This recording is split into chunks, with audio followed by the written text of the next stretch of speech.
Hello everyone. So how are you all? So welcome back. Today's topic is development of resources. So in the first part, we have gone through the meaning of resource, the development, the types of resources, all these topic we have gone through in the first part.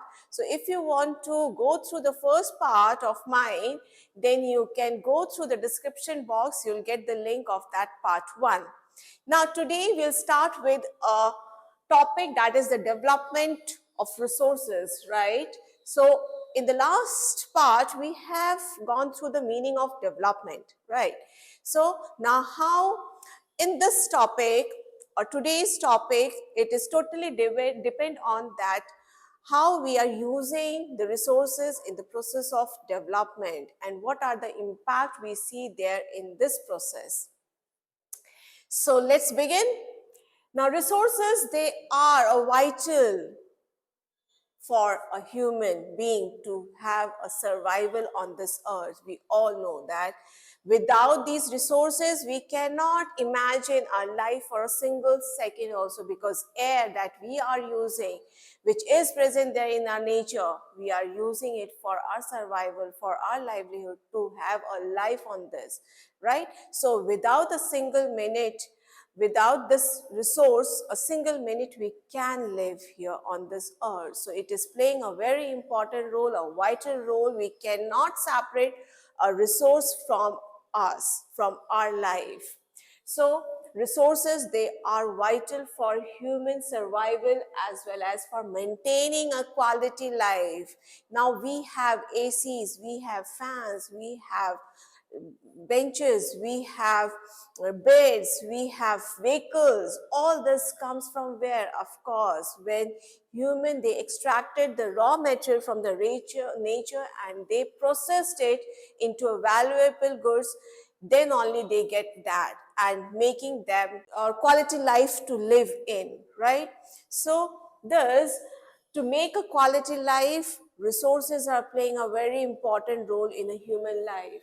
So it was believed, already we have discussed in the last topic, that for some people, resources, they think that they are the free gift of nature. But we discussed, no, it's not a free gift of nature, right? So thus, in return, the nature take it back. Resources are limited. Our skill, our hardship is involved to make this element or resource to be a resourceful. So thus, as a result, but for some people, it is assumed by them that it is a free gift, and because of them, we see that the nature, it is exploited. It is discriminately used, their resources, to fulfill their own selfish interest, and thus the impact we see, it is in a negative way. So now we'll discuss that how and they are impacting in our life. Now, as a result, I just now said that because of some group of people who are exploitive in their nature, who are greedy, who are selfish in their nature, they are exploiting our resources in a very indiscriminate way, and thus, as a result, we see an imbalance in the nature. The global warming is a result of this imbalance in the nature because of indiscriminate use of resources. So we have to think that how we can resolve this problem, because we have created this problem and the solution is in our hand. So we find out that what are the impact is put there on this earth because of this indiscriminate use of resources. So because of this, we have faced a number of problems. We are facing a number of challenges.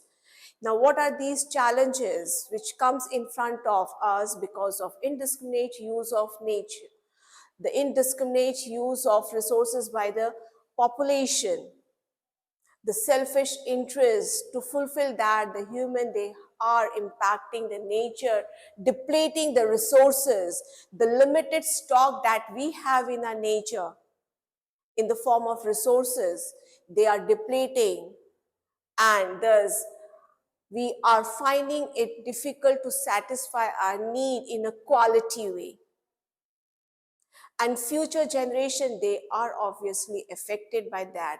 The development will stop because of this depletion of resources. Next major challenge that we have in front of us, just now I said that a group of people, they are exploitive in their nature, and this leads to the depletion. And who are these group of people? Industrialists, businessmen, the rich people. They are using these resources to fulfill their selfish interests, and thus it's divide the society into two categories: rich and the poor. The rich become richer and the poor become poorer. So this gap is increasing day by day, year by year, and thus this create a conflict between this two group of society, the rich and the poor. And thus the another impact we see there, an impact which is in a negative form. Now, next is the indiscriminate exploitation of resources has led to global ecological crisis. Just now, as just said, global warming is a result of this exploitive nature of a human being. So the other crises that we see, global warming, ozone layer depletion, environmental pollution, land degradation, all are the result of this indiscriminate use of resources. Why we are discriminately using this resource? Because we have in our mind that the nature is giving this as a gift. So we have to think about it. We have to rethink about it, that it's not a nature's free gift.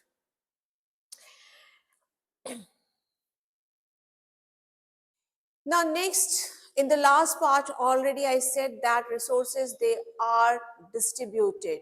Now this resource is not distributed in an equal way, uniform way. So resources are found in a varied form and in uniform way.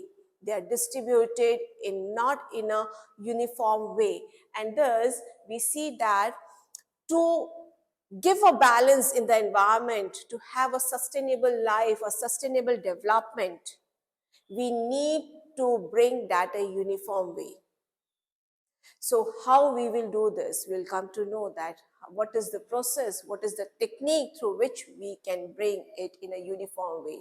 To get it, we need to first think about the sustainable development. That means how we can use this resource in a balanced way. How we can bring that in a balanced way. For that, we need a planning. So in the next part, we'll talk about the planning, but before that, we need to know that how the planning plays an important role there.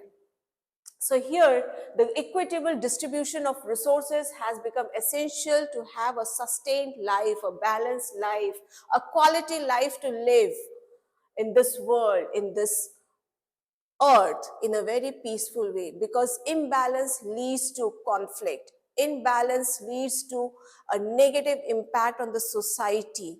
And thus, for that, we need to go with the sustainable development, a sustainable process, so that we can bring a resource in a uniform way, and each and every group of the society, whether it is rich or a poor, they can use the resources in an equal way and grow. Now, therefore, resource planning is essential. Just now I said that resource planning, for that, to bring a sustainable balance, we need a resource planning. Now, planning, what do you mean by this? Now, as we have talked about that planning we have heard number of times. So, planning is a technique, a method, a strategy through which we can acquire our goal, our aim, our target. So our target is what? Our target is a sustainable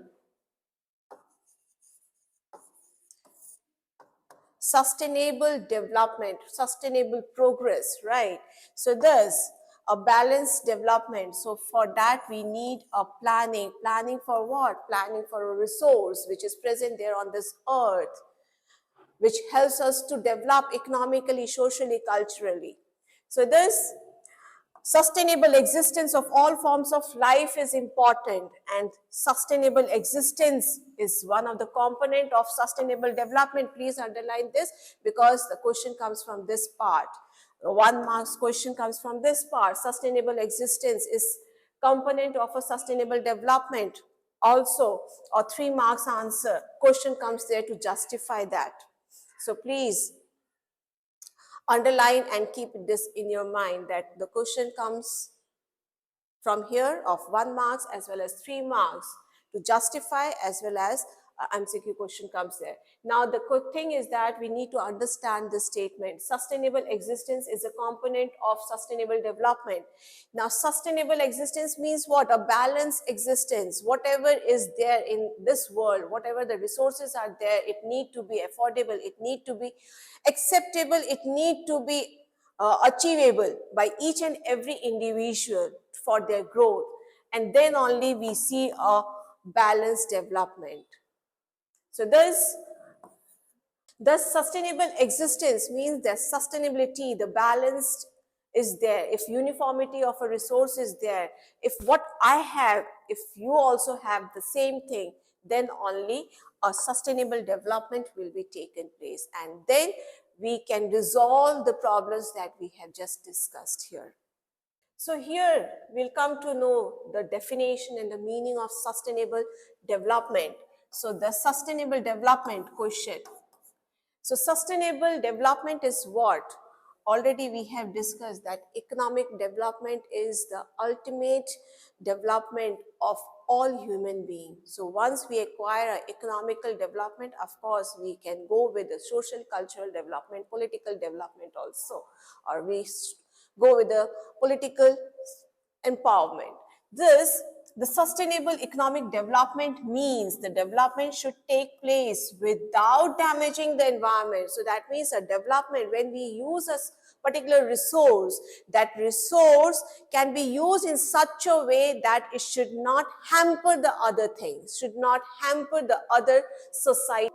Now, sustainable development, we need to understand what is the meaning. So already we have discussed that what is sustainable development. Now we'll go with the proper meaning of that.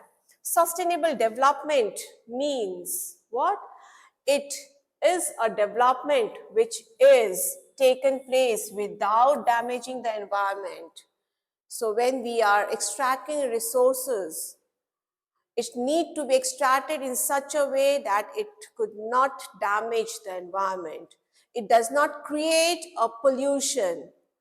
For example, when we do a mining to extract the minerals, we need to do the process of mining in such a way that we cannot go with the wastage, because wastage creates a dumping of minerals on the earth space, on the earth or on the land, and thus chemical reaction takes place and it decreases the quality of the soil, degrades the quality of a land.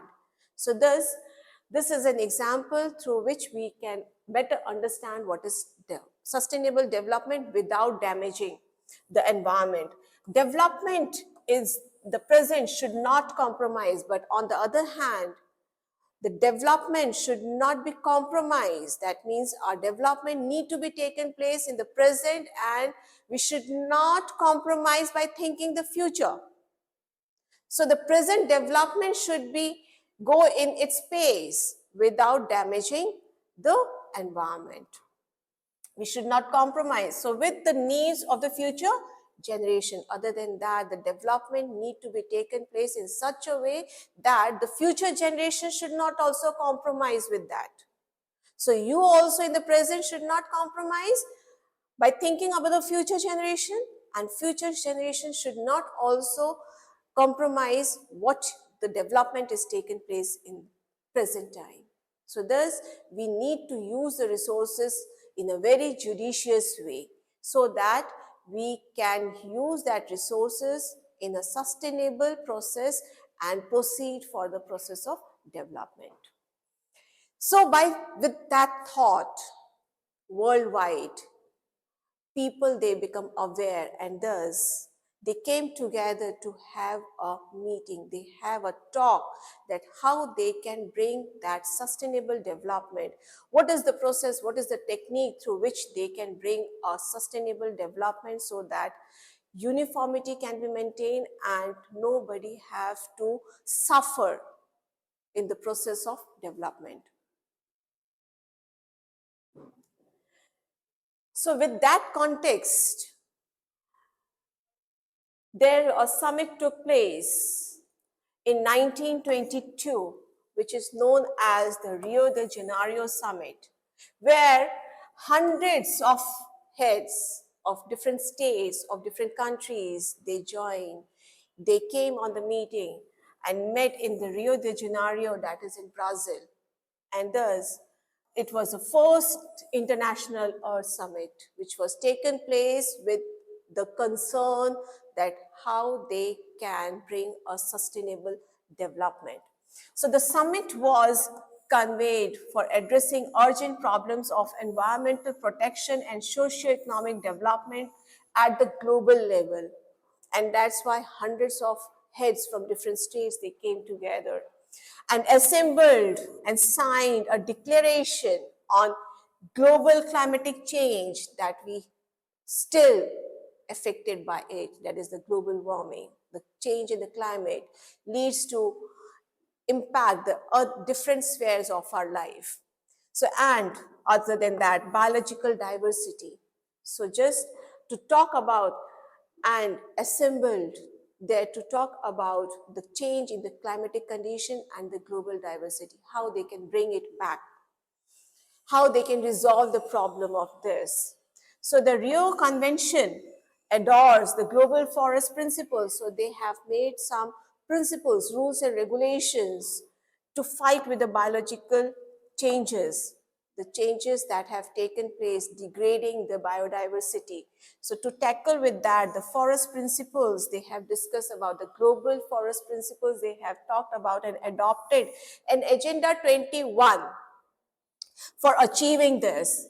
That is, what it is mean, that is the sustainable development through the global forest principles. And this agenda, it was made. So now we'll just go with what the Agenda 21 is. So Agenda 21, that means a list of things, list of items that they are going to discuss in this meeting. And this is termed as the Agenda 21. So Agenda 21, it is a declaration made by the world leaders in 1992 at the United Nations Conference on Environment and Development, which took place there in Rio de Janeiro in Brazil. And thus, it is an agenda to combat environmental damages. So the damages that have taken place because of indiscriminate use of resources, a large-scale cutting of forest hills, poverty, which arises because of the accumulation of resources, and the richer become richer and the poor become poor. Diseases through global cooperation, and thus the diseases which are an impact of this pollution, biological degradations, and thus they have decided that how they are going to come together to fight against these issues, these problems. So the cooperation on in some on common interest, because it is a common interest, worldwide challenges they are facing it, because it is not a concern of one country, it is a concern of the whole world.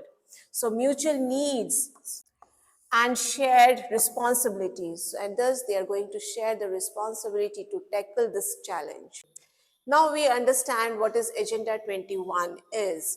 Agenda means a list of items that need to be discussed. So in this conference, a number of agendas were made, and thus they try to discuss on this. So just we'll go with the detail about what is Agenda 21. So this question also comes there, what is Agenda 21?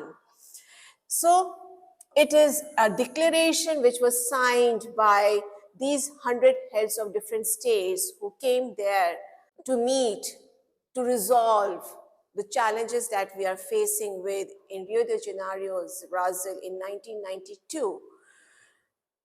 So at the United Nations Conference on Environment and Development, so they are there to discuss about the environment issues and how we can go with the development, a development in a uniform way.